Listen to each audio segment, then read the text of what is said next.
Let's see what is contract. Right? So contract in a layman term, it is an agreement. Agreement between,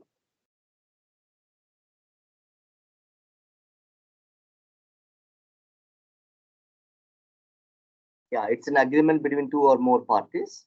But in a more specific term, it is the legal agreement.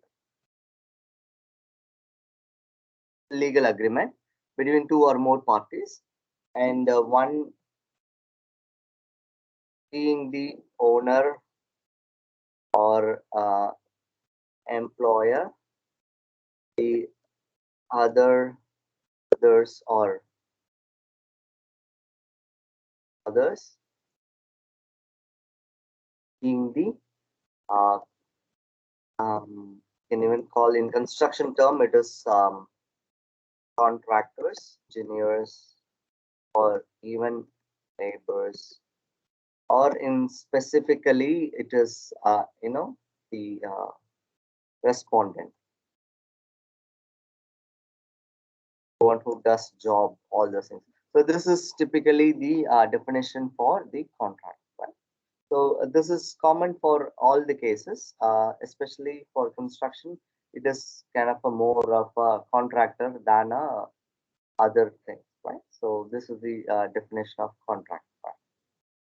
And let's take a look at the procedure in which we get the contract. So there are different ways in which contract is awarded. It is called awarding a contract, right? So let's take a look at the first one. First, there is something called a job or a work. There exists a job or a work, right? So in that case, they need a special, skilled or specialized uh, agents or personnel. So right, so there is a job that requires the skilled or specialized agents, and then there should be a client who you know looking for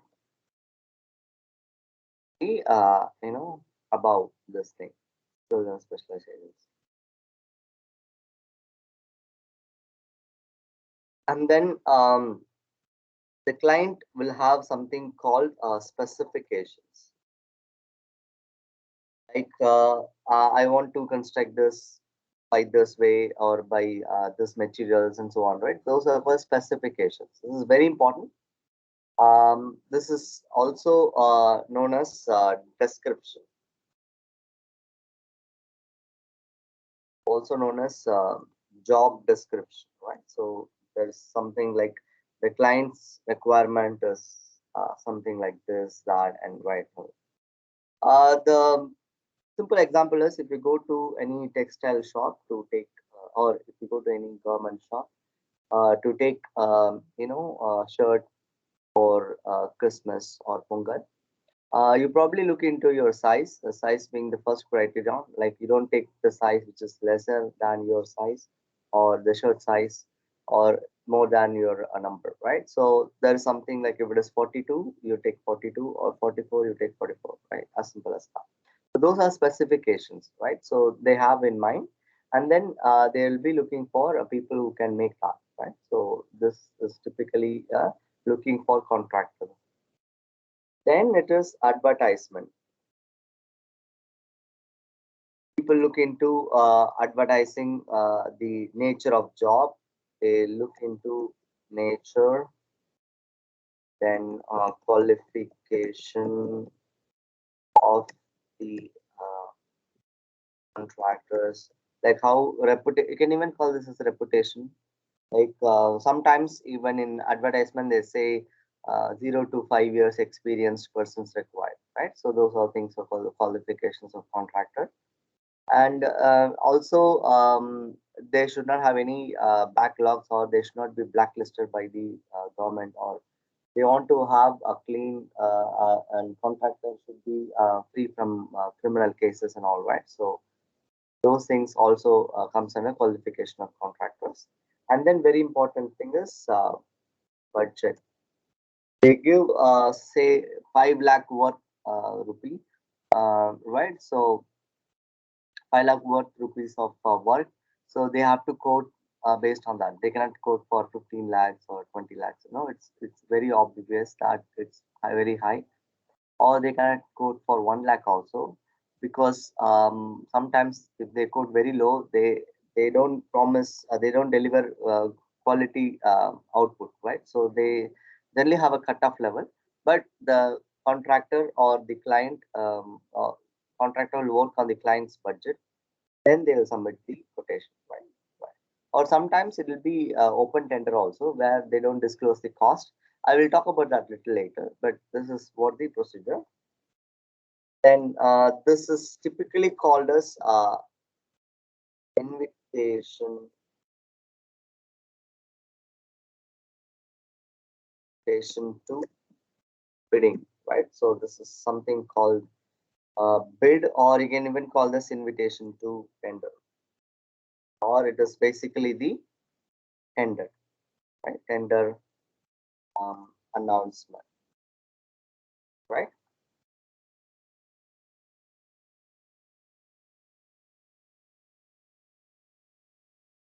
Tender announcement, right? Then final stages, evaluation of tender. It is typically before that it is something called types of tender. How do they want, and the manner in which they want, all those things are called types of tender or tenders. And then evaluation of tender, and it's a very big topic, and we will be discussing this in module number 4. And finally is the award of contract, right? So this is the different stages in which the contract is awarded. So final stage is the contract award, and then they give time to accept the contract or withdraw the contract. So those are different things that we'll be taking a look at that in detail in module number 4, right? When we discuss the tendering, right? So this is typically the contracts and its nature, or you can even call this as the process, right, of tender or award of contract, right? So these are the different things that you should know while working with the tendering, contract, or bidding, right? Something. So bidding, very important thing. We don't call this as an auction. It's not auction. It is bidding, right? So it is just like bidding with the proper document. Auction is anybody can raise their hand and increase the money. Right? Auction, probably, and the bidding is with the proper documentation. You bid for it, like you really earn it, like something like that. So that's what basically bidding. And some people call this as an option also. In open tendering, it's just like open to all. Every contractor can get involved, or they can participate and sell and vote for their company to get the contract. I mean, they can quote for their company and then they can get the contract. And whichever company has got the optimal cost, they will given the contract. When two or more companies have the same quotation, then they go for a tie break or negotiation among them, and then finally they pick only one. Or if it is a multiple, they can have a joint venture also, provided the companies are willing to take part in the joint venture, right? And this is typically the bidding process, right? So far this is a pretty much an important step. The next is very very important. It's called types of contract. We'll talk about types of contract in detail.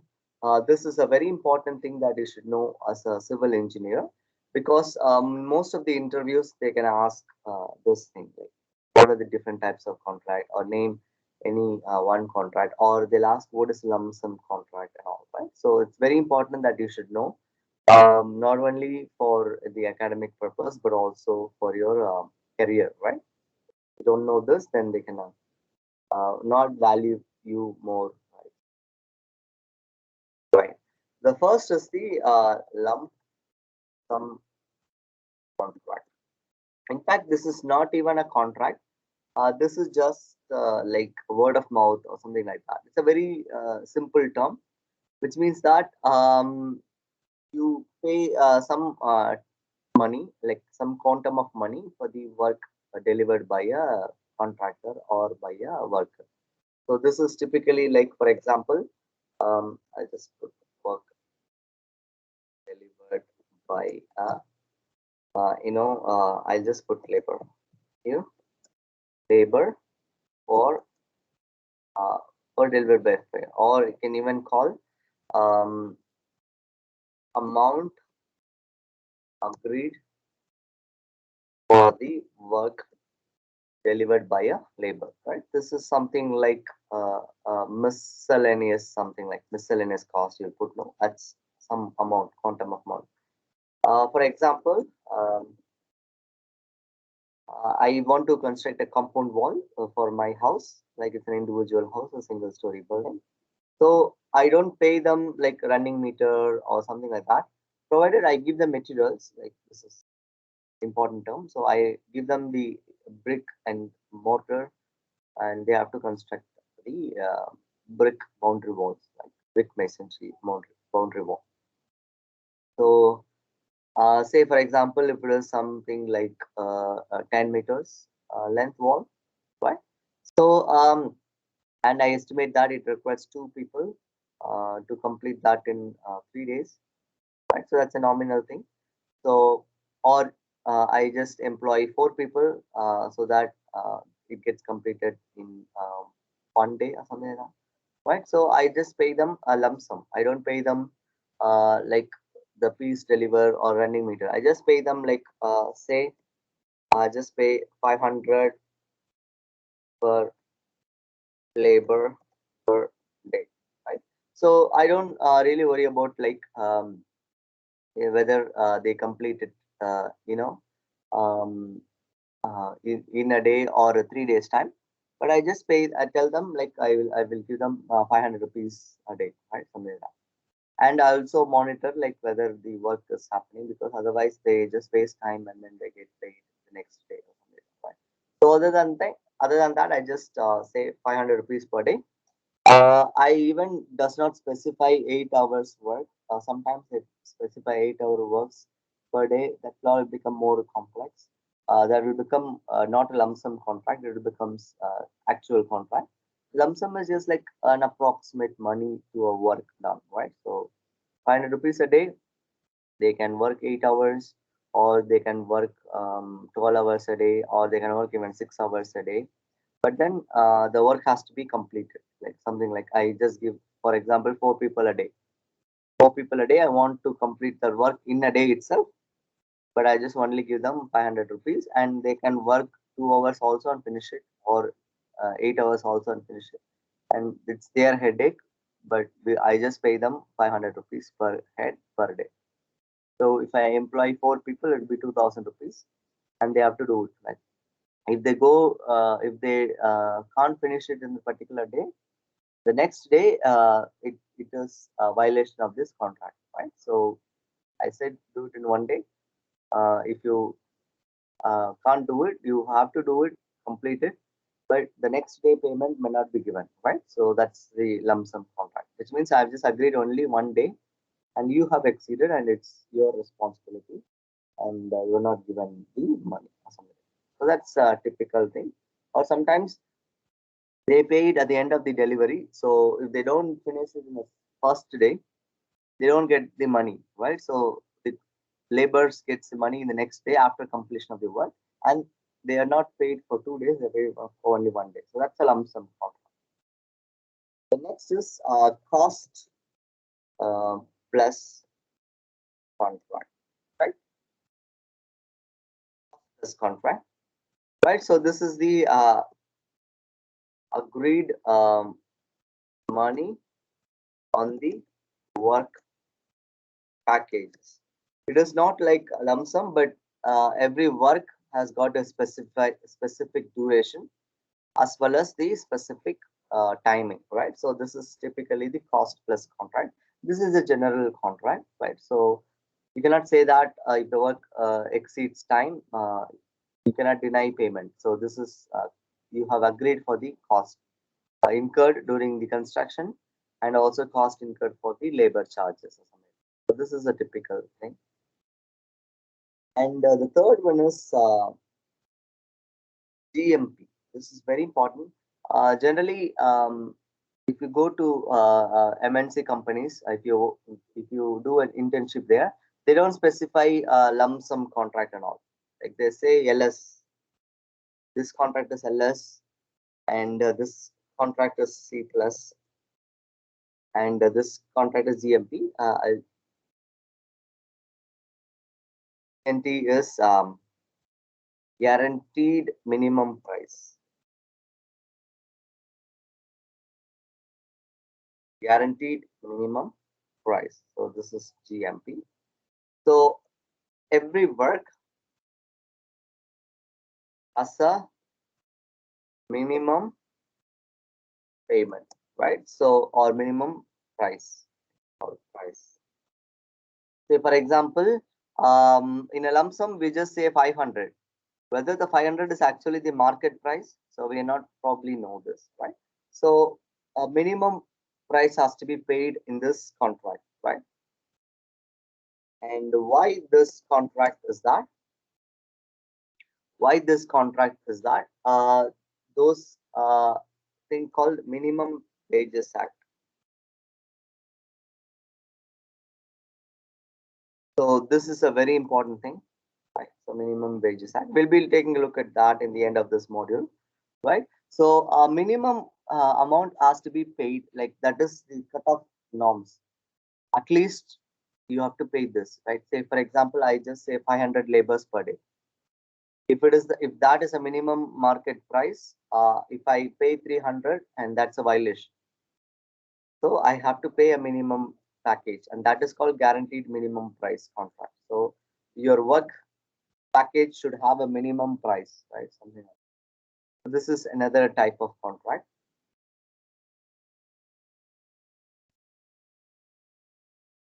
The next is pretty much important. It's called fixed rate contract. And this seemingly equal to lump sum contract, but then we can have a a variation in terms of money, and then here it is fixed rate, right? Say for example, um, like they say, I think this is a data some of the students who have given me who work not work who study abroad, and meanwhile they do a part-time job. They say they pay 15 not 15, they pay $15 per hour if they work in a petrol, right? So this is a fixed rate. No matter Indian people or Asians or Americans, anybody who works, it is this the rupees 15 per hour, but working in a petrol bunk part time.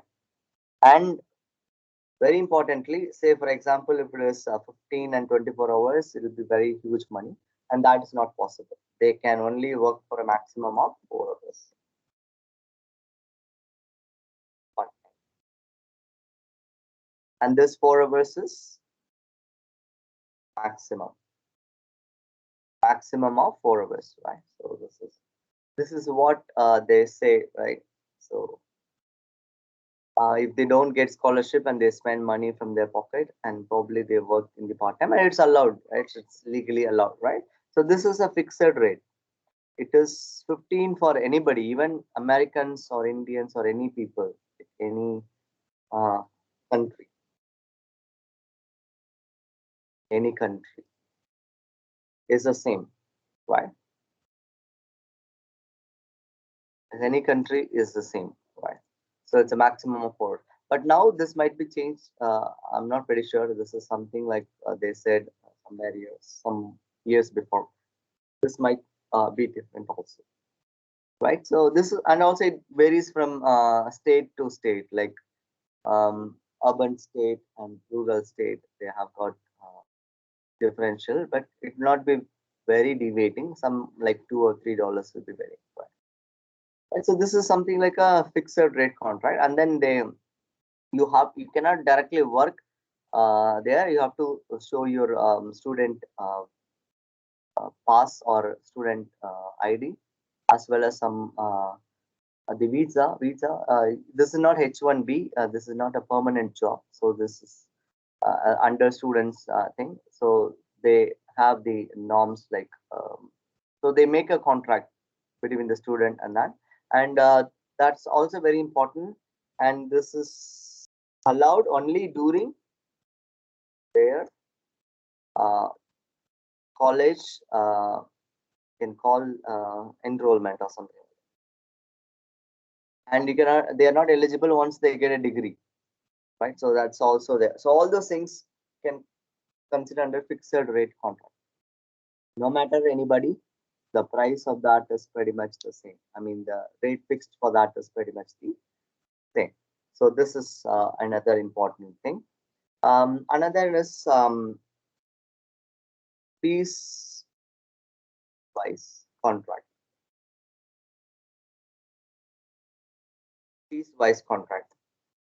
So what does that mean is you deliver a product and you get the money. So this is pretty similar to PWD construction, where some kilometer length of road project, they submit their bills to get money from government, right? So it's not only an item, it's a piece of work delivered. If it is a 100-kilometer road, they just say for every 5 kilometers length of road, they submit the bill and get the money from the government, right? So which means they get 20 times the submission. Or if it is like you just say 10 times 10 kilometers, then you take 10 times, and probably if you take 20 kilometers length, then they take 5 times the submission and so on. So this is typically the piecewise contract. The next is target contract. It's on the end result. This is generally in R&Ds, where new innovations or creative products uh, gets more than the stipulated amount.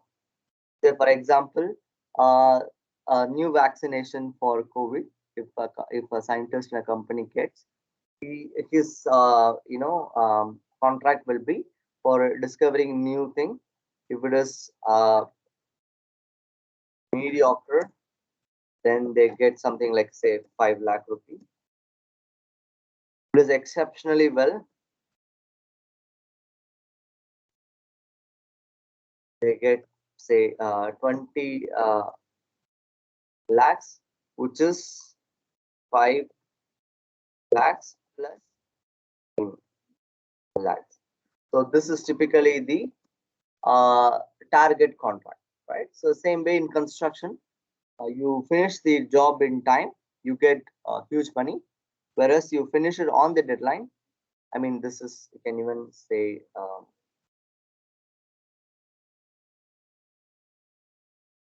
they have a deadline, and they have a deadline plus durations equals to delay the project, and when delay, they will be uh, they have to be, the company have to, or the contractor has to uh, compensate the loss by monetary. This is even called as penalty, right? But deadline minus days, they finish it ahead of time, and the company, uh, it is gain or it is lead, right? So this is the company pays remuneration or incentives to the contractor. So this is the target, right? So this is a clause, and when they have this, and probably they does this pretty good, right? So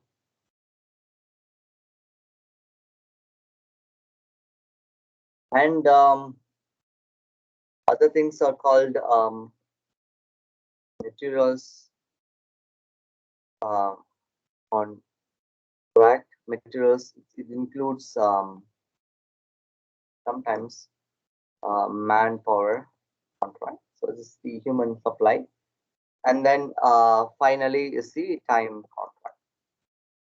So this is like 8 hours job, and then the package for that is pretty much. But this is not very popular in construction, because in construction you can't define everything by time. This is generally possible in textile industry, government industries, where they have to make fabric per day, this hour, this many numbers, and they pay hourly basis, right? As this in a fixed rate contract, we talked about maximum of 4 hours. This price is only valid for 4 hours. You cannot do it for 24 hours or something like that, right? So that is all basically the time contract. So this is the major types of contracts, but there are other types of contracts as well. But these are the things that we probably use in construction. Right? Here in a lump sum, it is almost interrelated. Like if you specify 500 rupees per day, and if you specify only 8 hours per day, no overtime, then this can be converged into time contract, right? Or overtime cost. If you provide overtime, if they work more than 8 hours, if you agree to pay them overtime, then that all will become the time contract rather than a lump sum. So it's almost a thin line that differentiates between these types of contracts. So this is typically the important.